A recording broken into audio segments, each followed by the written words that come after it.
Hey, what's going on, guys? Ben Brewster here, tradeathletics.com. Today we're doing a breakdown of James Karinchak.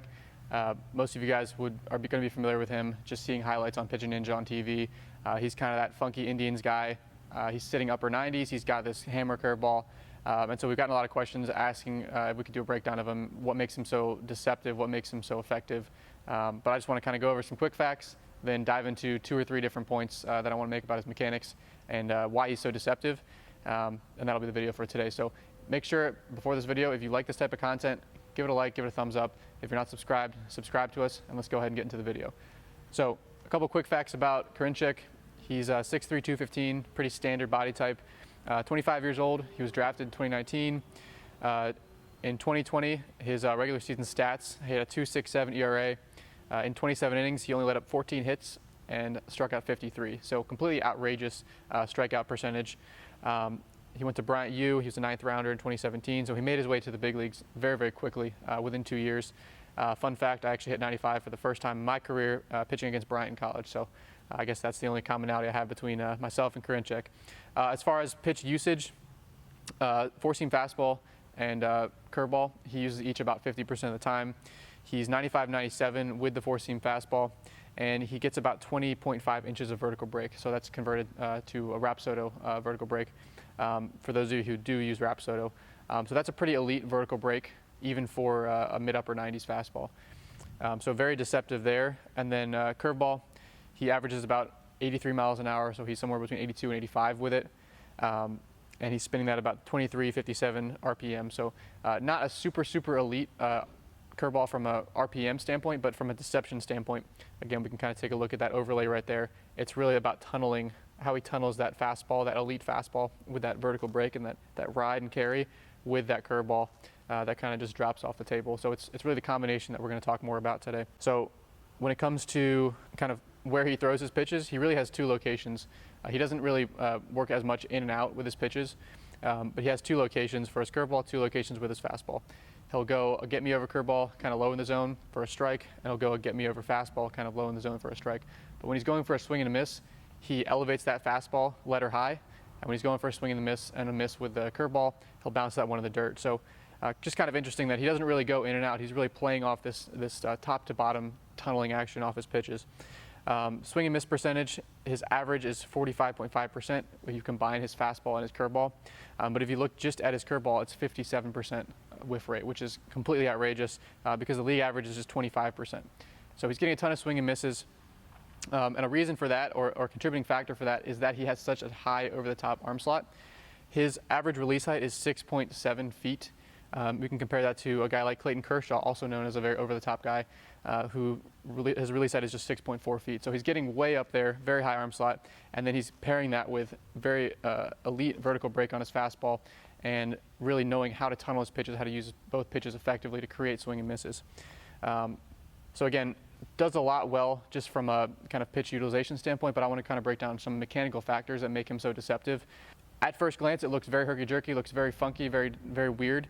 But when you actually break it down, you can kind of start to pair out what is creating that deception. And so I want to kind of show a clip of him from college just for comparison, because it's actually gotten funkier over the years. So this is him in college. So it's a little funky, but it actually looks fairly standard, right? It's not the craziest delivery you've ever seen. He gets a little hunched over. He gets, pretty high arm slot. But if we break him down, right, he never gets that hunched over. The most hunch over he gets is right about that spinal angle. And as he shifts into his unload, right, there's his arm slot. A high 3/4 arm slot. I wouldn't necessarily call it over the top, but pretty standard, not that funky. He was throwing about 90-94 in college from all the scouting reports we looked at. So lower slot in college, less postural shift. And then from here you can see he's really played up that postural shift since he was drafted. So we can see that on the top here. So he shifts from this kind of very hunched over initial leg lift to this extremely over the top arm slot. I'll just highlight that for you. So you could see in college his arm slot was right about here, high 3/4. Now he's almost directly over the top.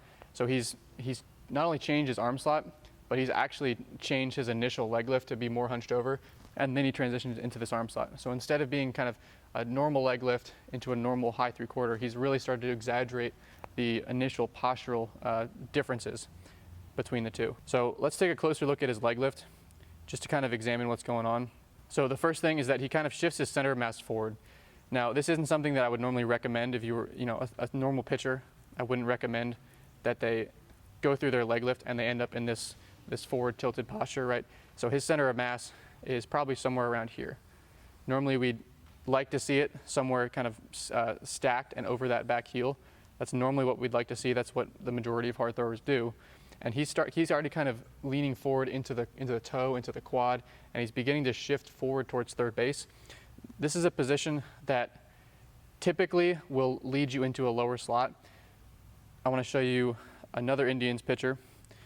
I think this was from last year. This is Adam Simber, but actually very similar initial posture. So if we look at that initial shift into the toe, into the quad, and this kind of hunched over leg lift, right, you would think that this guy's going to throw a submarine, and he ends up being a submarine guy and taking that initial weight shift into a low slot. I'll play that one more time just so you guys can kind of see. So when a batter sees that initial move, that's what they think is coming. That when they're used to seeing that, they're used to see a low slot transition from there. They see that initial weight shift on the toes, and that usually ends up leading to a slot somewhere, submarine or maybe sidearm at the highest. And so what Karinchak does is he takes that initial hunched over posture, and as soon as he actually gets into the hinge, he says, "Psych, I'm not going to stay on my toe. I'm going to shift my posture from here to my heel." And so he has this transition from toe to heel. Toe, right, center of mass is somewhere right there over the toe. And as he gets into his hinge, now it's back here. Now his weight is much more centered on the midfoot, closer to the heel. And so it's almost like he's faking the hitter out a little bit with that initial move onto the toe and then shifting back into the heel. And so now he's back in this stacked position that we typically like to see, right? He's got his head, his pelvis, his midfoot to heel. He's kind of lined up in this good stacked position that we typically like to talk about for mid-90s or upper 90s throwers. But it's really that first move that adds that deceptive component to it. So he shifts posture significantly into his hinge. We talked about that. We've already talked about and mentioned that high arm slot that he creates.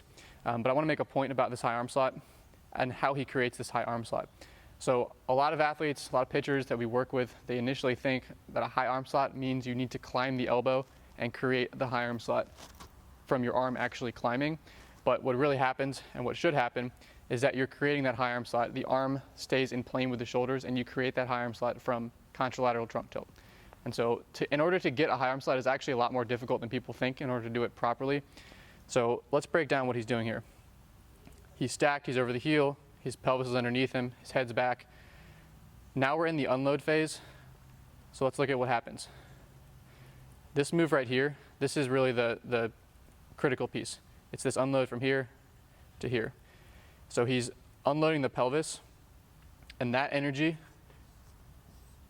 is creating an immense torque through his torso, through his obliques, through his T-spine. That torque is winding its way up and through the arm, and he's keeping this all in plane, right? This is all one big tornado of energy that he's creating, and that's winding its way out into the arm, into ball release. But to get into this position, it's not an easy position to get into. You need extreme degrees of hip flexibility to do this. So you need really good hip extension to get here. You need really good hip internal rotation to get here. You need the ability to be stable through your lumbar spine at this point in the delivery so that you don't end up jamming the low back. A lot of younger pitchers will have spondy, they'll have stress fractures in their low back. So in order to prevent low back issues here, you need really good lumbar stability, and you need good core control. So to be able to get here, your anterior core needs to be extremely strong, extremely stable to make sure that you're not cranking on the low back and that you're getting that motion through the thoracic spine. So he's getting extreme degrees of thoracic extension, thoracic rotation to hold his shoulders closed. That back hip is extending, his pelvis is beginning to rotate. And so again, this is not an easy position to get into. We can look at this angle of his torso at this position. So he's using the positions of the body to deliver his arm, again, in plane with his shoulders. And at this position, another common limit that you'll see, anybody who has kind of low back issues or spinal lateral flexion or rotation issues, this is not a position they're going to be able to get into comfortably. They're going to end up hiking the elbow to create that slot versus using that spinal angle to create that slot. And so one of our assessments that we look at with athletes is a spinal screen. And what you want to be able to see is this nice smooth curve through the low back. But a lot of athletes can't do that. They have some sort of block, they have some sort of issue. And so again, there's just a lot that goes into being able to create a clean, high arm slot that most people don't realize. And it's one reason that 3/4 and high 3/4 slots are a lot more common, is that the mobility required and the stability required to get into such an over-the-top arm slot and still throw hard and do it safely and optimally is very, very difficult. So let's take a look at one more view here, just to kind of put it all together. So he has this initial hunch right here. He's bent over. He's more centered over the toes at this point. Now he transitions his weight back towards the heel. That's kind of the initial herky-jerky portion. He's not pushing off the back leg. He's holding this hinge on the back leg, and he's holding closed. His upper half, he does a really good job holding the upper half closed as he moves forward with the lower half. As he holds the pelvis closed, I know that's kind of a lot to digest, but he's holding the shoulders closed. He's moving towards the target, and as he moves towards the target, he's keeping that pelvis closed. So everything's staying closed as he maintains direction towards the target.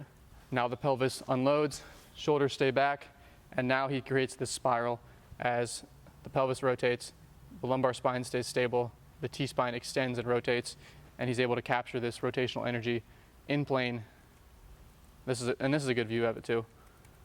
But you can really see here how extended he is in order to create that very, very high arm slot. So again, in summary, he's doing a lot of things that we normally see in hard throwers. It's really just that slight variance in his initial move, his initial postural shift, where he kind of fakes out the batter a little bit, being on his toes and then shifting back onto his heel. And then again, from there, he's creating this very high arm slot. He's already got good stuff, mid-upper 90s. He's got a good curveball, but it's how he tunnels them from there that gives you that additional deception that we see and why he's able to strike out so many guys. So it's all these factors combined that makes him so effective. If he just threw 92, 93, he wouldn't be as effective. If he didn't get that same vertical break on his fastball, he wouldn't be as effective. If he didn't know how to tunnel his pitches effectively, he wouldn't be as effective. If he wasn't able to create this same type of high arm slot and this release height, he wouldn't be as effective just pitching up and down in the zone and not having to worry about in and out. So again, it's all these factors combined that make him such a deceptive and effective pitcher. He's really exciting to watch. If you guys enjoyed this breakdown, definitely give it a like and a thumbs up, as I already mentioned, and leave a comment below if you want to see another breakdown.